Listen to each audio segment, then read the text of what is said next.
Department कुंथ्रा हांगलगदी करम कॉलेज डिपार्टमेंट कुंथ्रा हांगबसु मणिपुर लेगेब अदुसु फुल रिजल्ट उहनगने हाइदना ह्यूज प्रोडक्ट कलेक्शन तौर तौ हारी अदगी ओनब स्पीकर की केनमक लेक्चर उमरी यावरम हेक मन खानाबदगी साता सिंह कांग खोंग चारे कॉलेज वाना थांगचरम कॉलेज हौजिक सरना सारे अदुना मरम ओदम मसी कॉलेज से पर्सनली सिमा हाजेबनिको सिमा खतंगा अदु लोय सस्पेंड तोपिरमने 1980 ममांग मयाउदगी ओजाउ येरपसिंग अदुना सिदा चेनारिबा प्रिंसिपल वगैरह गमनिंग बुदेगा इनी को अदगी डायरेक्टर युगी स्टाफ सिंग वगैरह मसिमा खतंदी सेशन चाथै मनुंगसिदा को अमा खतंदी एक मतंग तौबिरगदी आई थमोजि पेंजगनी अदुना मसिसे गमनिंग दु सेमदे बिसि खुतक त सेमबिरगा सेमनदंद्रे खलगजु केयर टेकरम तंग तौबिरगना तौबिबरदि ख्वाइ फनी अदुगा एनी गमनिंग बुदिगी चेयरमैन जे केंद्र केंद्र एमएलए न चेयरमैन ओरबा मतमददा से कोई ऑनरेबल होम मिनिस्टर जो माई दा मतम मा चेयरमैन उबिरम की कॉलेज लिंखलौदिमनी आइजु तौ लिंखलौदिमनी कॉलेज एडेट लौदिमनी अदे खो याउगी मतमददी पैसा सान होना ओजा हप्तन होना फुल बिजे वन हाइजन बिरगा पैसा कलेक्शन पंगतौ तौ बिरगा ना बजिंदंग ऑनरेबल लीडर भाउसना थमोय सेंगना एजुकेशन सकोतेन खलगदी एनी खुदरा कौरगना सेशन डेट 7 दे लोइदिन सिमा मांगदम तंग मधुगी फाइनिंग नंग पीबीर हेन फगन हेबसे हमसिंग आई थमजगे पुंगलो लुसनपता आई हनन हाजी वरो बिगनु एजुकेशन चाखोत्रदि मणिपुर पुंजि पुंजाव चाखप यारो दमिना केंद्र की ऑल एमएलए हुमफु मक्से मासे इन्वॉल्व होनबना एवरी स्कूल खुदिं केंद्र गुदुगी स्कूल खुदिं मक्ता इंफ्रास्ट्रक्चर की वगैरह इन एम वगैरह मदो मसागी सीएमएन अमतंग खोगी लेजिस्लेशन अमतंग तोथोपिरगा अनुंग तोबि हाइदना एजुकेशन दि पांगी तोदे समन थमजरे थैंक यू ओदे सिन्नबिरगा अखोई ओपोजिशन अखोई मंगा खतनी अतै रुलिंग दि यांखै का मरी नुजि लैसे करी कायगे हेना यांखै मैदुदि हेना वोट काखलकदुनी अदुना मसिंग वक्तंदि हारिबा एनी इंफ्रास्ट्रक्चर डेवलपमेंट की ओगेरा अदगी ओजा वाटपगी सात्र ओइबोगेरा मदुग पुलप कंबाइन तौरगा तौबिबा मतमदि सुंसो सोयदना आई फरकने खाली अदुगा लोकल ओनबा मेंबर्स नसु ओजाथि नुसिदि हैदना अजो फजन ताकपि ओजाद नुसिदि हैदना ना ngасagi hekta lamon khunu ta thok thok transfer tawung tawdusu adusu yengbiraga tawdana na bahai tarana madung tawbiragadi hena phagani haidona ismai sima thamjage aduga sabagi room classroom session tawba saba adegi toba sabal infrastructure mayam central sponsors ni mayam thagale mayam se maseni sum yengmada koigi education department gi oina engineering cell magalei sida aina hajeni di tender तौगी नमतदी office तदी फमग लय तौंगमे अदु फिल चलगा थबकसिगा टेंडर तौरिबा थबकसि पैसासिगा कमायना तौगदगी कमायना चानगदगेसे फिल दि सुवा लागदबा मैक्सिमम ए ngaisi masisi matanga ngasagi kari hetarana onabal leader house na matang instruction pibiraba aduga kendugi MLA duga tanaminaraga tawbiraba हानदी 30 लाख मखा लेबे से केंद्र मिलम सीएमएन रगा केंद्र की मिलम सिनरे होगी इनी लाख पदो चिमिंजिना दुगा इंजिना पुनमक दुगा कॉम्बिनेशन तोरगा ngसगी कॉन्ट्रैक्टर तो मुन्नदना खोना होगी थिगा नुगा से जगह पुनबगी आ त खोरेमा पैसा न सागा स्कूल दती आइन सुनी अदु सुनी अदा सुनी तखला का स्कूल दती पूरा हेडमास्टर प्रिंसिपल से पूरा पूरी अंगांग ताकुई मो त मधु सेनदा वाबो मोरेबा अदु मोदो ओनम मेंबर सिंग द दायित्व पीबिरगा मोने थेंगदी प्रिंसिपल दुना हेडमास्टर दुना कोडो सारेम ओजासिंग दो लाई ताइब्रा ताक्तब्रा क्लास आंगांग लाइब्रा लाक्तब्रा खंजसिंग तौजस अदुइ मोतने मसिद पुलप यक्सल इंफ्रास्ट्रक्चर यक्सल बिना सोमदे स्कूल होतोंग होदन सात्र ताइ ताक्ते ओजाना अदगी ओजा कारी काक्ते सात्र कारी काक्ते अमाता येंगते बिदा मैक्सिमम रूरल एरिया ददी 90% दी आइन खमददी आइदी सरना सरमा लें खल्ले मसिजे थोकदन नमदे सै ऑनरेबल लीडर वाक्स पुनिंग चिंजरागा सिमतंगदी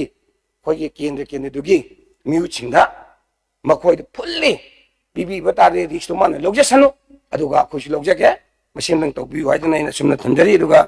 सी तौबो मतमदसु इंफ्रास्ट्रक्चर तौबो मतमदसु स्टीमते आसन तपता चलानी सोमना साबन लेरमरय हाना लैंडस्केप से फटना तौरबो मतुंगदा लकाय दि केंद्र एमएलए से तानरागा प्रोग्राम हाबीबो रगा तारगति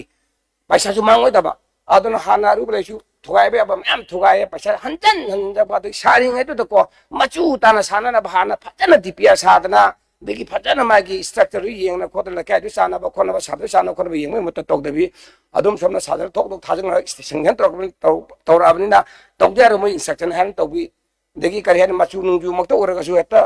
चाना दा भाइम ले जे तोक दबी सुमा मायाम से Honorable Speaker through the Honorable Little House Punung Singraga, Simdang Madum Sendok not to be you had the nation of Tamjake.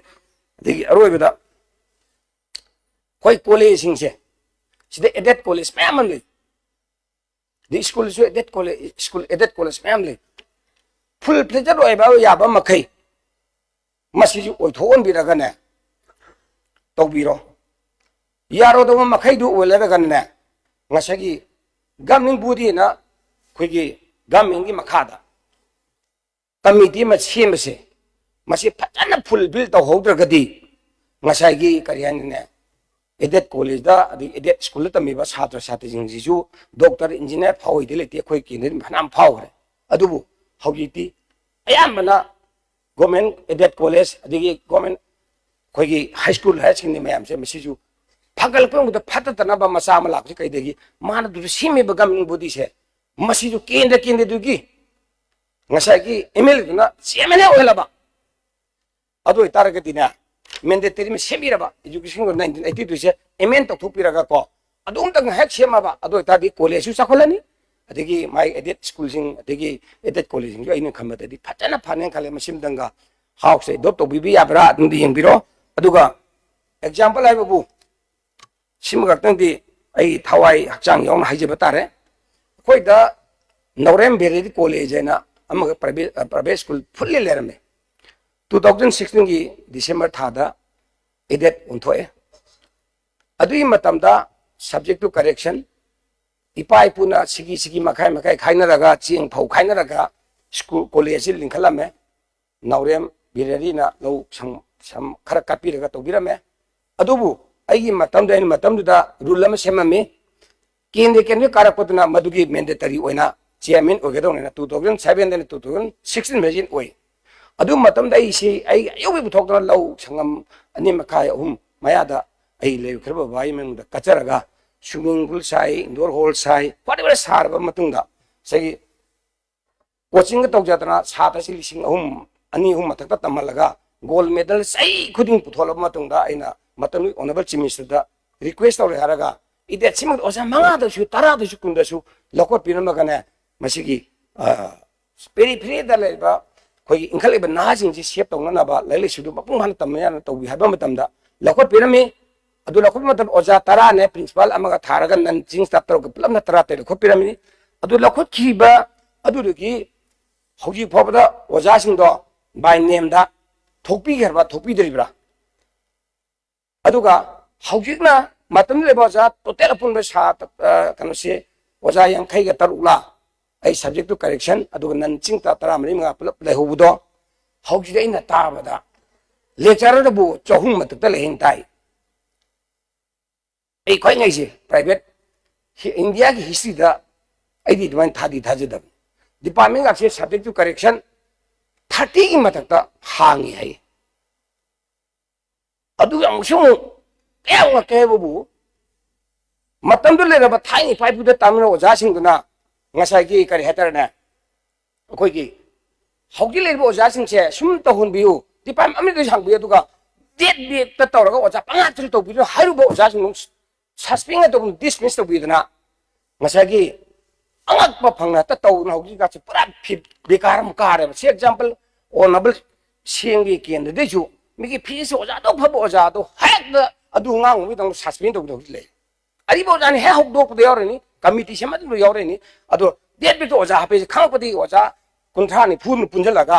yaroi haru bi dong ta matam di sarga gon nam phu da tawraga ta da punjalaga suspend to thor thambira me adu haru bi dong now hojik ti sa de ju mayang pum da gare gold medal phasing adu ta gi tre after 7 ni matung da gi ti adu hojik su gamung bodi si second hang ba ya da ba do caretaker thambi su natraba adi som da director na sigi se maje gamung bodi sigre adu dana maram odra masi gi election tawrona notification tho ba to ko hariba principal su thok dok dana tham lai re kana anan si action ko tri se ꯑꯩ ꯈ꯭ꯋꯥꯏ ꯉꯛꯄꯗ ꯍꯧꯖꯤꯛ ꯐꯥꯎꯕꯗ ꯊꯥ ꯃꯃꯥꯒꯤ ꯀꯩꯅꯣ ꯇꯧ ꯊꯥ 3-4 ꯃꯥ ꯁꯨꯖꯜꯂꯛꯑꯦꯕ ꯍꯥꯡꯂꯤꯁꯦ ꯀꯅꯥꯅꯣ ꯀꯣꯂꯦꯖ ꯆꯂꯥꯏꯗꯨꯗꯣ ꯑꯦꯅꯤꯝꯇ ꯇꯧꯕ ꯌꯥꯔꯔꯣꯏꯕ ꯑꯗꯨ ꯑꯣꯏꯔꯒꯗꯤ ꯁꯨꯝꯕ ꯀꯣꯂꯦꯖꯁꯦ ꯑꯇꯩꯗꯤ ꯑꯩꯈꯣꯏꯗꯤ ꯈꯛꯇꯅ ꯑꯇꯩꯁꯨ ꯂꯩꯔꯝꯗꯧ ꯃꯥꯜꯂꯦꯕ ꯑꯩꯅ ꯁꯨꯝ ꯈꯟꯕꯗ ꯑꯗꯨꯅ ꯑꯣꯅꯔꯦꯕꯜ ꯂꯤꯗꯔ ꯍꯥꯎꯁꯨ education section dadi matem paramudai ni pati khang jo bani amna serious uibi bani education chakote tatana khoi haibi dumna na harbe daurim beri college masin dang house committee ng siama kana mana le bisu danting to pimin da kari kai ge aching pimin na siba sai da iseng ba ayu thawai su da kathok jai ni ai di education yam like ta ba ke na ni yam la ba ke na masi chakhol ga di phadna college adu to ba mayam jo afaba mayam yaw rabani doctor tam ina tam mayam yaw rabani